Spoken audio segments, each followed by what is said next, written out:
Assalamualaikum warahmatullahi wabarakatuh. Selamat malam teman-teman semua. Di sini pada kesempatan kali ini kami dari kelompok 8 ingin mempresentasikan hasil kerja kelompok kami pada Project Management Plan untuk pembangunan aplikasi pengendalian internal BKD Provinsi Jawa Tengah.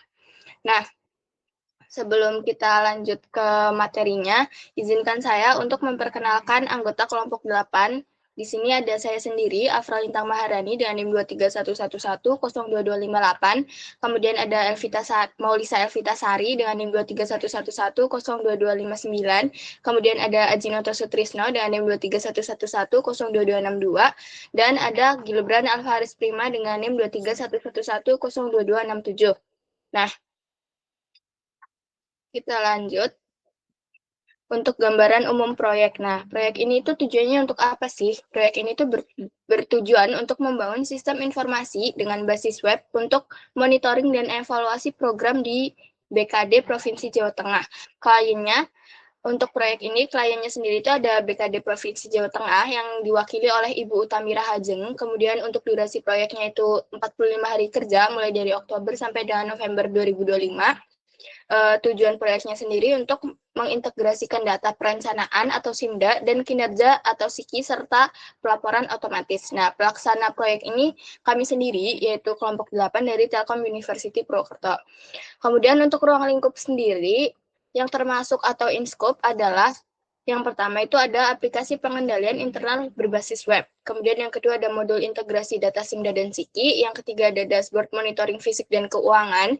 Yang keempat ada sistem reminder dan laporan otomatis atau LAKIP per triwulan. Kemudian ada dokumen teknis, SOP, dan juga manual book. Nah, yang tidak termasuk atau out scope ini ada pembuatan aplikasi mobile, Android atau iOS, terus ada pengadaan hardware, server atau komputer, ada integrasi sistem di luar SIMDA dan SIKI, terus migrasi data historis tahun-tahun sebelumnya secara penuh. Kemudian untuk materi selanjutnya akan disampaikan oleh teman saya. Baik, selanjutnya di sini ada struktur rincian kerja atau WBS. Untuk memastikan proyek ini berjalan secara struktur, di sini kami telah membagi pekerjaan ke dalam dua fase utama, yaitu fase awal dan analisis, serta fase konstruksi dan akhir. Pada fase awal dan analisis, itu dimulai dengan poin 1, yaitu manajemen proyek yang mencakup inisiasi, planning, dan monitoring. Dilanjut dengan poin 2, yaitu analisis dan desain, di mana kami melakukan survei kebutuhan pengguna dengan melakukan bedah database existing, SIMDA atau SIKI, serta merancang desain UI UX agar aplikasi mudah untuk digunakan. Selanjutnya di sini ada fase konstruksi dan akhir, yang merupakan tahap eksekusi teknis. Di sini terdapat poin 3, yaitu pengembangan yang meliputi pekerjaan modul core, integrasi data, hingga pembuatan dashboard eksekutif. Setelah pengembangan selesai, selanjutnya ke tahap 4, yaitu pengujian melalui internal testing dan user acceptance test untuk memastikan kualitas aplikasi. Rangkaian ini ditutup dengan poin 5, yaitu implementasi, yaitu proses deployment aplikasi ke server NOC, serta sesi pelatihan bagi user. Next. Selanjutnya beralih ke jadwal dan milestone utama.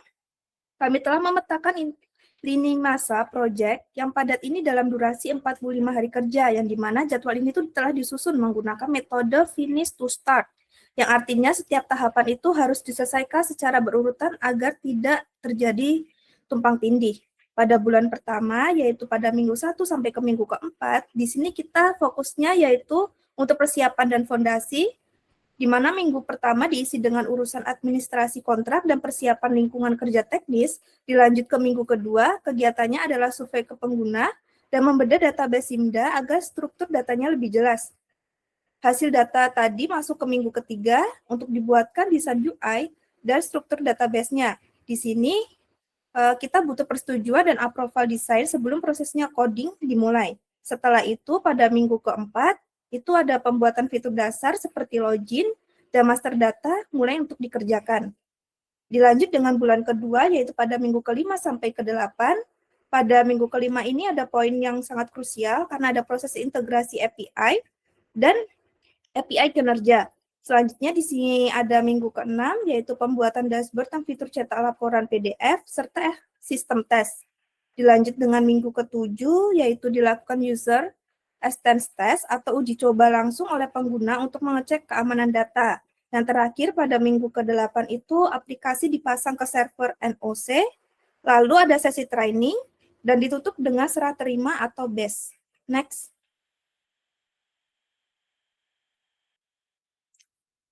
Next. Oke. Selanjutnya di sini ada manajemen biaya atau APBD perubahan 2025. Dari sisi pendanaan ini, proyek itu didukung oleh APBD perubahan dengan skema kontrak firm fixed price, yang artinya itu biaya bersifat tetap dan mengikat. Di sini biaya dialokasikan anggaran terbesar yaitu sebanyak 40%, itu difokuskan pada tahap pengembangan aplikasi, untuk menjamin kualitas kode yang handal. Selanjutnya 30% itu dialokasikan untuk analisis dan desain, sementara sisa 30%-nya itu dibagi rata untuk implementasi, training, serta dokumentasi administrasi. Next. Untuk menjalankan rencana kerja tadi, di sini kami membutuhkan sumber daya manusia yang mana dibagi menjadi 3 pilar utama agar tugasnya untuk terfokus. Di posisi strategis ada project manager yang dipegang oleh tim leader dari kelompok 1, perannya itu memegang tanggung jawab penuh untuk keberhasilan proyek ini dari awal sampai akhir, sekaligus menjadi pintu komunikasi utama dengan pihak sponsor. Selanjutnya di bagian produksi itu terdapat tim teknis. Tim ini itu terdiri dari sistem analisis, developer untuk back-end dan front-end, serta database manager. Itu fokus utama mereka adalah eksekusi teknis, mulai dari penulisan kode program atau coding hingga proses integrasi data. Yang terakhir itu ada bagian support yang tugasnya memastikan hasil kerja tim teknis berjalan mulus. Bagian ini tuh diisi oleh QA atau tester, trainer, admin, hingga ahli jaringan. Tanggung jawabnya itu untuk mencakup pengujian kualitas aplikasi agar bebas error, serta memastikan kesiapan infrastruktur jaringan sebelum aplikasi digunakan. Selanjutnya materinya akan disampaikan oleh rekan saya.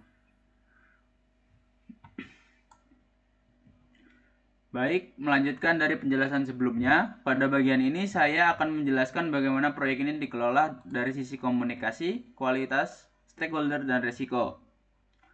Untuk memastikan proyek berjalan terkoordinasi, digunakan matriks komunikasi yang mengatur siapa berkomunikasi dengan siapa, seberapa sering, dan dalam bentuk apa. Kick-off meeting dilakukan sekali di awal untuk menyampaikan persepsi. Laporan progres dibuat mingguan dan disampaikan ke PPTK. Rapat koordinasi mingguan untuk tim internal dan teknis. Jika ada kendala kritis, dilakukan eskalasi langsung oleh project manager ke sponsor. Dengan pola ini, alur komunikasi jadi jelas dan mengurangi miskomunikasi. Next. Selanjutnya dari sisi kualitas proyek ini menerapkan dua pendekatan, yaitu quality assurance dan quality control. Quality assurance fokus pada proses, tujuannya mencegah kesalahan sejak awal. Contohnya seperti review desain IRD dan mockup sebelum coding dan audio kesiapan server NOC. Sedangkan quality control itu fokus pada aplikasi.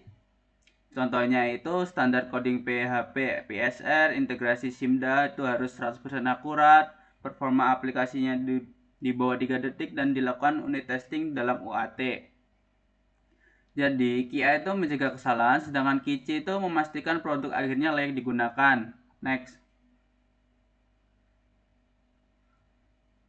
Selain teknis, proyek ini juga memperhatikan peran stakeholder. PPTK itu sebagai sponsor dan pengambil keputusan. Kepala bidang BKD sebagai penggunaan utama, project manager sebagai pengelola proyek. Sementara tim NOC, operator, dan developer dilibatkan sesuai perannya masing-masing. Next.